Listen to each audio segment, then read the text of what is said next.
Yeah, asshole, don't forget your tip.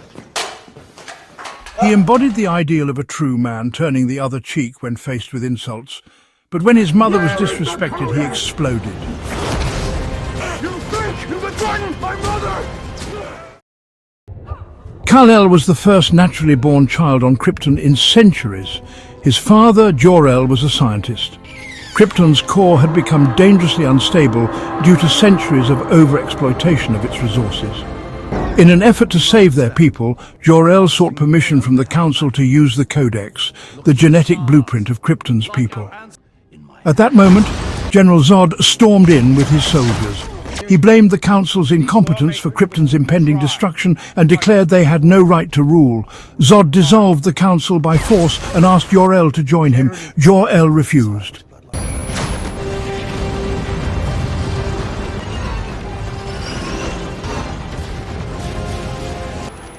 Taking advantage of the chaos, Zod stole the Codex and infused its data into Kal-El's body.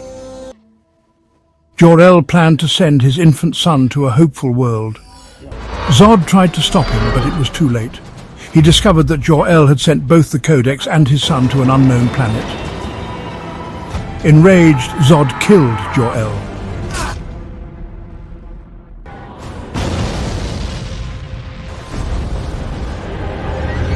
However, Zod's rebellion was swiftly suppressed and he and his followers were exiled. Before being cast out, Zod vowed to find Kal-El and the Codex.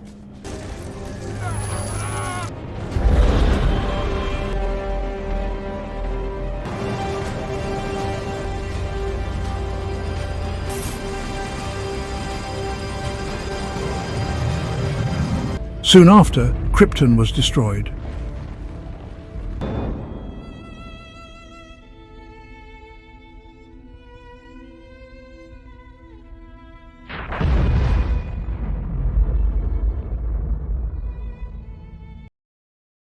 Kal-El's ship landed on Earth in Kansas, where a farming couple found and adopted him. They named him Clark Kent. Growing up as a Kryptonian on Earth wasn't easy. His senses were far more acute than those of humans. He could hear sounds others couldn't and see through objects. This made him stand out, but not in a good way. His classmates saw him as a freak. One day, after a car accident, Clark pushed a sinking vehicle out of the water and saved his classmates. His powers didn't go unnoticed. His adoptive father warned him to keep his abilities hidden. Clark struggled to understand why, but his father explained that people fear what they don't understand. Clark's father showed him the spaceship he arrived in and revealed the truth. Clark wasn't human. The arrival of an alien could throw the world into chaos, so Clark needed to stay hidden until the time was right. Young Clark didn't want to bear this responsibility. He just wanted to be normal. Despite his reluctance, his father entrusted him with the ship's command key and encouraged him to find out why he had been sent to Earth. This, his father believed, would be Clark's lifelong mission. Years later, Clark traveled the world searching for clues about his origins.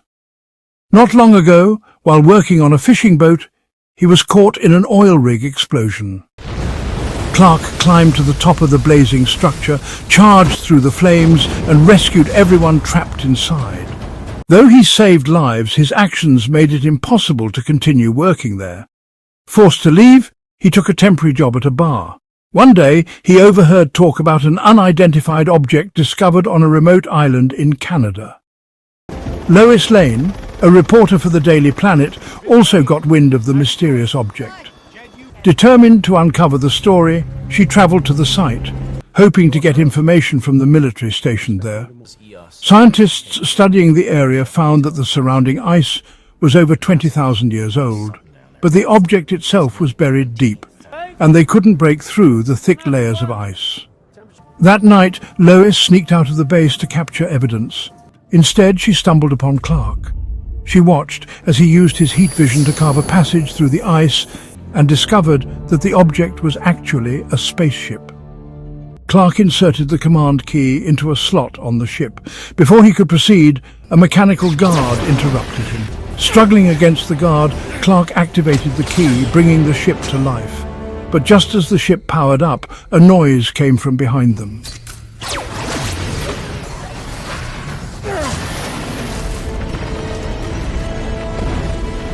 When Lois woke up later, Clark and the ship were gone.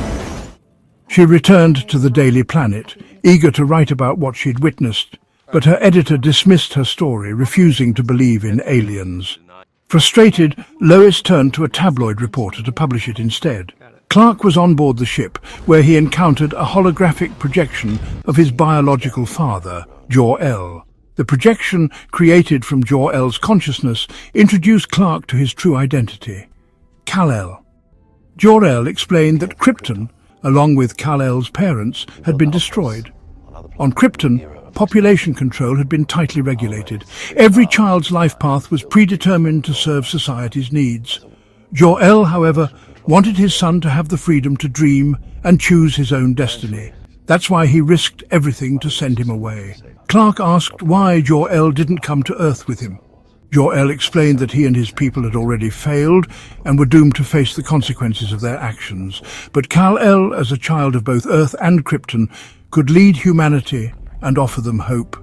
Jor-El pointed to the symbol on his chest, explaining that on Krypton it represented hope.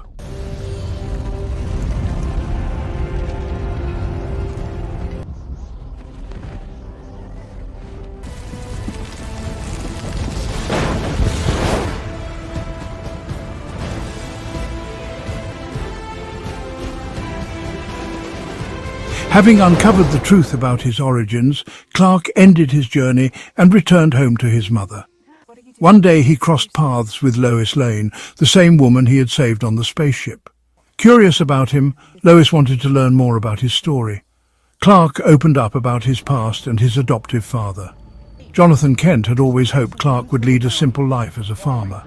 But as Clark grew older, he began to feel a responsibility to use his abilities for a greater purpose. This difference in perspective often led to heated arguments between the two. Clark had always believed he was right, until one fateful day. During a trip out of town, they encountered a tornado. At the time, Clark hadn't fully mastered his powers and couldn't save his father without revealing his abilities to everyone around. Jonathan, realizing the risk, motioned for Clark to stay back, knowing that if his son intervened, his secret would be exposed. Clark could only stand there helplessly as the tornado swept his father away.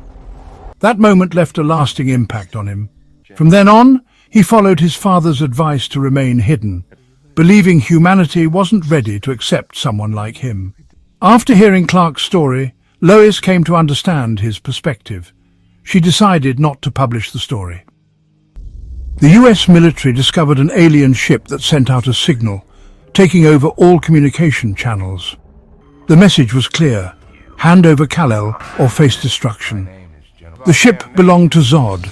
After Krypton's destruction, Zod and his followers survived by drifting through space, narrowly escaping their doomed planet.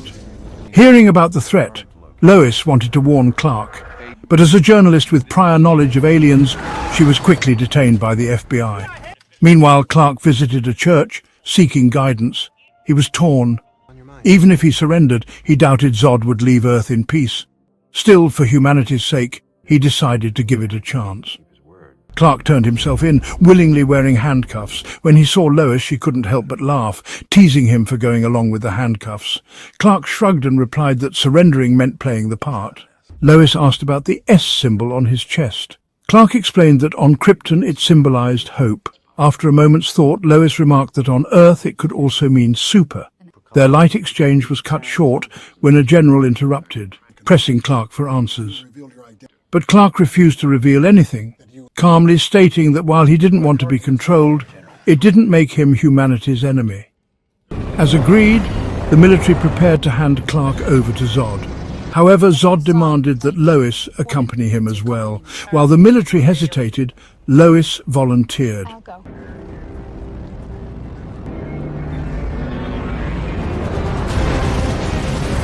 Aboard Zod's ship, Clark discreetly handed the command key to Lois.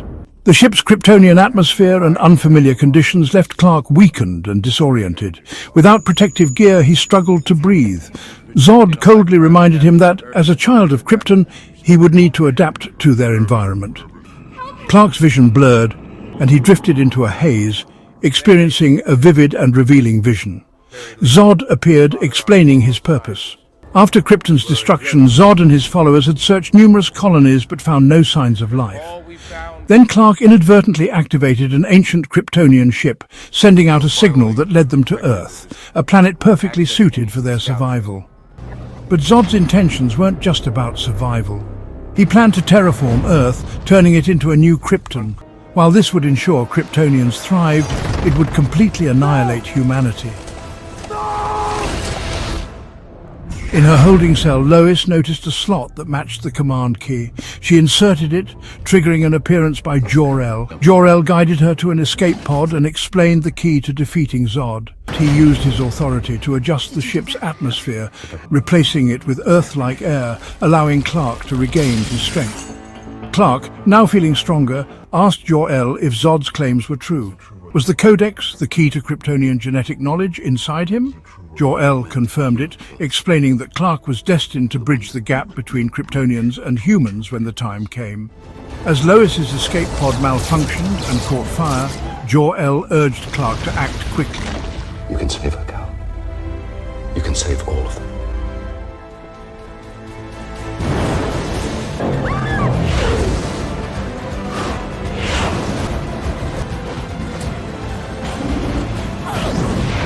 Zod arrived at Clark's house, where he found the ship Clark had arrived in. To his surprise, the Codex wasn't inside. Clark rushed to the scene. Faced with Zod, who threatened his mother, Clark's fury ignited. With a series of powerful punches, he shattered Zod's helmet. Exposed to Earth's atmosphere, Zod struggled to breathe and couldn't focus on the fight. He retreated to his ship, leaving his two subordinates to continue the assault. Zod's soldiers, born and trained as Kryptonian warriors, proved a formidable challenge for Clark, forcing him onto the defensive. Just as the battle seemed to turn against him, Earth's military forces unleashed a barrage of fire, targeting all three Kryptonians. Zod's two soldiers shifted their focus to the humans, and Clark, unwilling to let anyone else be hurt, rushed to save a colonel. Zod received a report revealing that the Codex wasn't aboard the ship. It was hidden within Clark.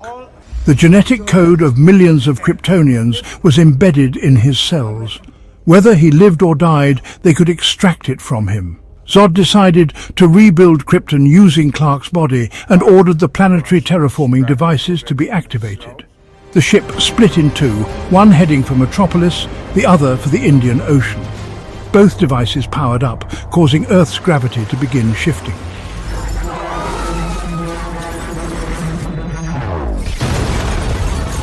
Lois revealed the plan. Both the ship Clark arrived in and Zod's ship contained time-space devices. If the two ships collided, they could create a black hole-like effect, sending Zod and his crew into the void. The General and Colonel agreed to the plan, but only if Clark could destroy the terraforming device in the Indian Ocean first. The Colonel joined forces with Lois to stop Zod.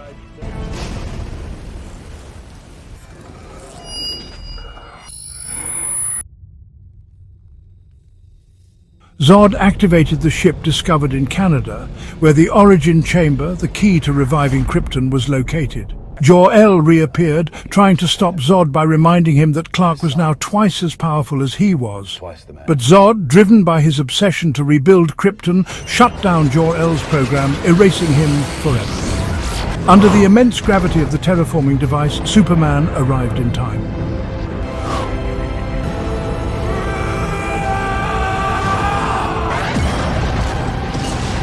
Clark returned to Metropolis and destroyed the ship containing the origin chamber, eradicating the last hope for rebuilding Krypton. Lois followed Jor-El's instructions to collide the two ships. Just as she was about to complete the final step, Zod's men boarded the plane, and the Colonel decided to fly it directly into the terraforming device, sacrificing himself to take the enemy down with him. Just in time, the scientist pressed the button, and the ship, along with the terraforming device, was destroyed in an instant. Lois was the only one able to escape. Her scream pierced through the chaos and caught Clark's attention. Without hesitation, he leapt into action, rescuing Lois from the pull of the gravity. With his hope for Krypton shattered, Zod's rage intensified. He decided to take everything Clark held dear, and the two Supermen engaged in a brutal battle. They soared through the skies, weaving between skyscrapers like gods in combat.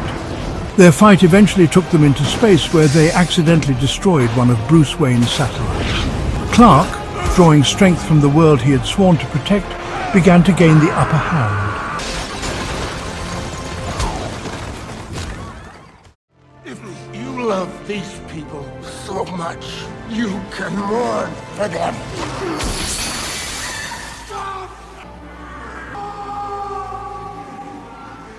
Never.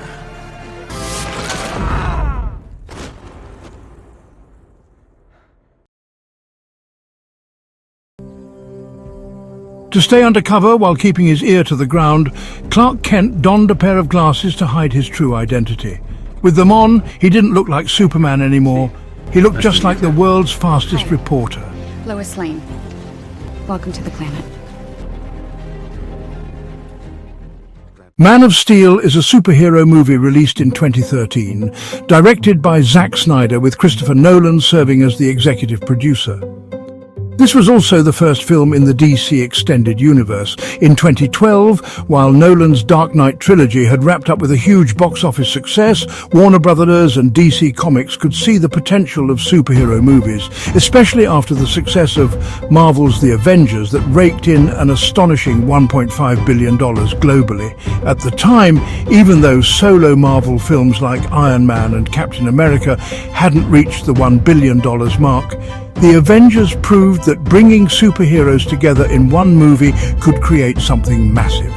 This was the spark that led to the DC Extended Universe, starting with Man of Steel. So far, the DC Extended Universe has only released 5 films: Man of Steel 2013, Batman v Superman Dawn of Justice and Suicide Squad 2016, Wonder Woman 2017, and Justice League 2017. If you compare those early films to Marvel's, their box office performances were actually pretty solid. In some cases, better than Marvel's early films, but when you look at how quickly Marvel kept cranking out movies, DC's pace is incredibly slow. From 2013 to now, Marvel has released 14 films, almost 3 times as many as DC. With such a higher output, it's no surprise Marvel's dominance in the box office today. Back to Man of Steel. While the film didn't get the highest ratings, its darker, more realistic tone really made an impression. It set itself apart from the more cartoonish feel of Marvel films.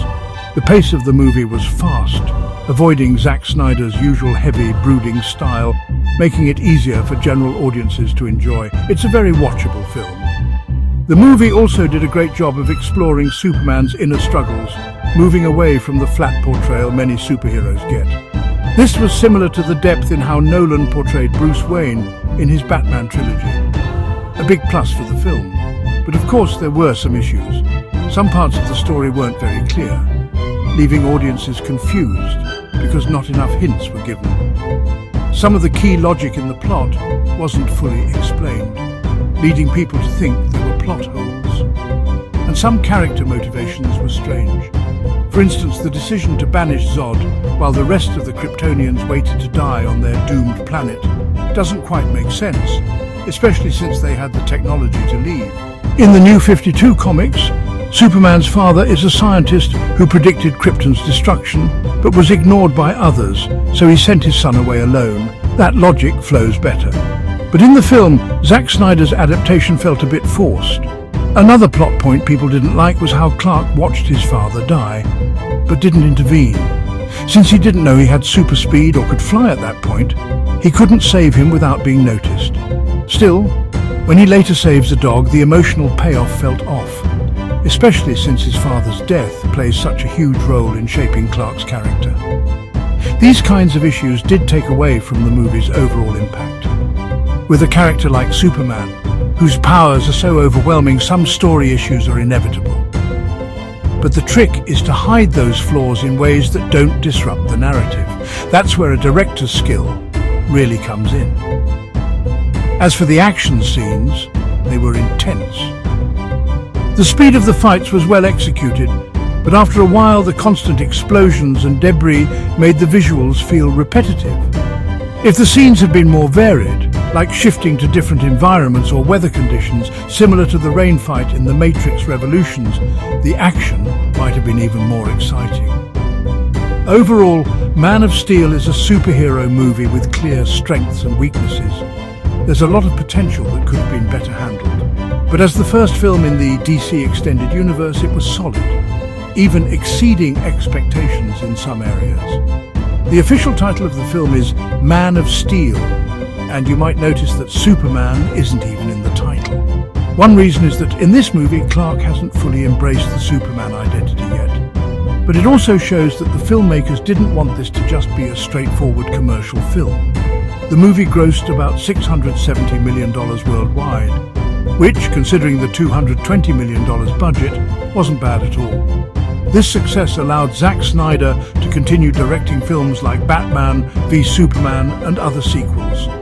In the movie, Clark destroys one of Bruce Wayne's satellites. Could this have future consequences? And what happens next in the DC Extended Universe? We'll find out in future films.